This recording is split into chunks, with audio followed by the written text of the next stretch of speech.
Hello good morning student. जय Hind everyone. तो आज हम दीर्घोत्तरीय प्रश्न पढ़ेंगे क्लास 6 में। तो क्लास 6 में दीर्घोत्तरीय प्रश्न दिए हैं लॉन्ग आंसर टाइप क्वेश्चन। पहला क्वेश्चन है नए हाथों से हम वर्तमान का रूप कैसे संवार सकते हैं। दूसरा क्वेश्चन है गगन के समान ऊंचा उठने के लिए हमें क्या करना होगा। तीसरा क्वेश्चन है निरंतर गतिशील बने रहो, कवि ने ऐसा क्यों कहा है।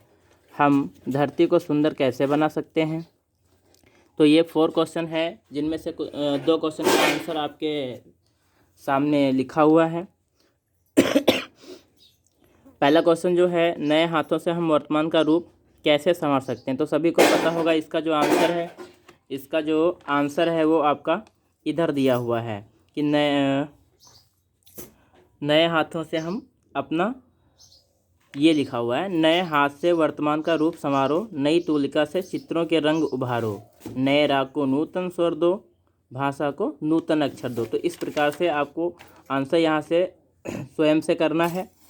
गगन के समान ऊंचा उठने के लिए हमें क्या करना होगा, तो इसका उत्तर यहाँ पे लिखा हुआ है कि गगन के समान ऊंचा उठने के लिए हमें समता, भाईचारे और परोपकार एवं सभी को एक समान देखने की आवश्यकता है और हमें परोपकारी बनना होगा। ठीक है। उसके बाद ये दूसरा जो क्वेश्चन है इसका प्रश्न आपको अपनी बुक से करना है। निरंतर गतिशील बने रहो, कवि ने ऐसा क्यों कहा है। मैंने इसका डायरेक्ट आपका आंसर लिख दिया है यहाँ पे, तो आप सभी इसका स्क्रीनशॉट ले लेंगे और अपनी नोट कॉपी में अपना फेयर कर लेंगे। निरंतर गतिशील बने रहो, कवि ने ऐसा इसलिए कहा है कि यदि हमें कोई भी लक्ष्य प्राप्त करना है तो हमें उस काम के लिए लगातार मेहनत करते रहना चाहिए। ठीक है। उसके बाद माय डियर स्टूडेंट जो चैप्टर है आपका है रस। ठीक है, जो आपका यहाँ पे दिया हुआ है। ठीक है, काव्य, सराहना और शिल्प। यहाँ पे लिखा हुआ है कि काव्य अथवा कविता में रस का एक महत्वपूर्ण स्थान है। इसका अर्थ है स्वाद या आनंद। ओके, तो हम चलिएगा सीखते हैं रस क्या है। तो सबसे पहले क्या जानेंगे कि रस का जो अर्थ है, जो शाब्दिक अर्थ है वो आनंद है। ठीक है, या स्वाद है। वो किस प्रकार से यहाँ पे दिया हुआ है। ठीक है, देख लेंगे।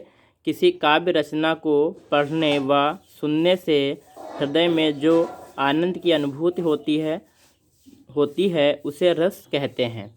ठीक है, मतलब जैसे कोई काव्य रचना है, कोई रचना को पढ़ने में या लिखने में जो हमें आनंद मिलता है उसको हम क्या बोलते हैं, रस बोलते हैं।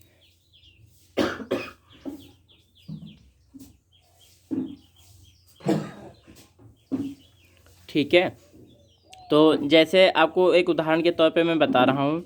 जैसे हास्य रस में क्या है कि हम बोलते कि नाना वाहन नाना वेशा, विह से शिव समाज निज देखा, कोऊ मुखहीन विपुल मुख काहू, कोऊ पद बिन पद कर बहुपद बाहू।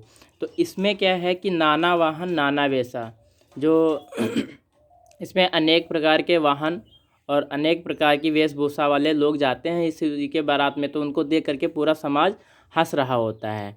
ठीक है, उसी तरह से जैसे करुण रस से कोई निकल के आता है कि मणि खोए भुजंग सी जननी फनसा पटक रही थी शीस, अंधी आज बनाकर मुझको किया न्याय तुमने जगदीश।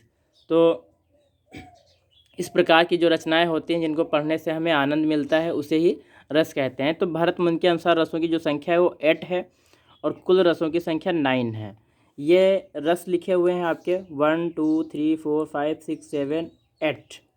ठीक है, एक आपका छूट गया है, उसको बोलते हैं वात्सल्य रस। वात्सल्य बोलते हैं, वात्सल्य रस। ठीक है, इसका जो स्थायी भाव है वो भक्ति है। तो ये रस है, एक डायग्राम बना लेंगे। ठीक है, बीच में लाइन ड्रॉ कर लेंगे या आप अपना एरो बना सकते हैं, और ये इसका स्थायी भाव है। ठीक है, आपको समझना नहीं, स्थायी भाव मतलब उसका मूल उद्देश्य पूछता है कि श्रृंगार रस का स्थायी भाव क्या है, तो हम क्या बताएंगे, रति बताएंगे। ठीक है, हास्य रस का स्थायी भाव हास्य, करुण रस का शोक, और वीर रस का उत्साह है, भयानक रस का भय, रौद्र का क्रोध, और विभत्स रस का जुगुप्सा है, शांत रस का स्थायी भाव निर्वेद है, और वात्सल्य रस का स्थायी भाव भक्ति है। नोट में कुछ 2 फैक्ट लिखे हुए हैं कि रस श्रृंगार रस को रसराज कहा जाता है। अर्थात क्वेश्चन 1 नंबर में पूछता है कि किस रस को रसराज की संज्ञा दी गई है, तो वो कौन सा रस है? श्रृंगार रस। इसका स्थायी भाव क्या है? ऊपर लिखा हुआ है रति। नवा रस क्या है? शांत रस। नवा रस किस रस को माना जाता है? शांत रस को माना जाता है माय डियर स्टूडेंट। तो चलिए, ये रस का टॉपिक जो था आपका समझ में आ गया होगा। अभी हमें सिर्फ इतना ही अध्ययन करना है, बाकी हम जब ऊपर क्लास में जाएंगे तो हम विस्तार से इसका विधिवत तरीके से इसका अध्ययन करेंगे।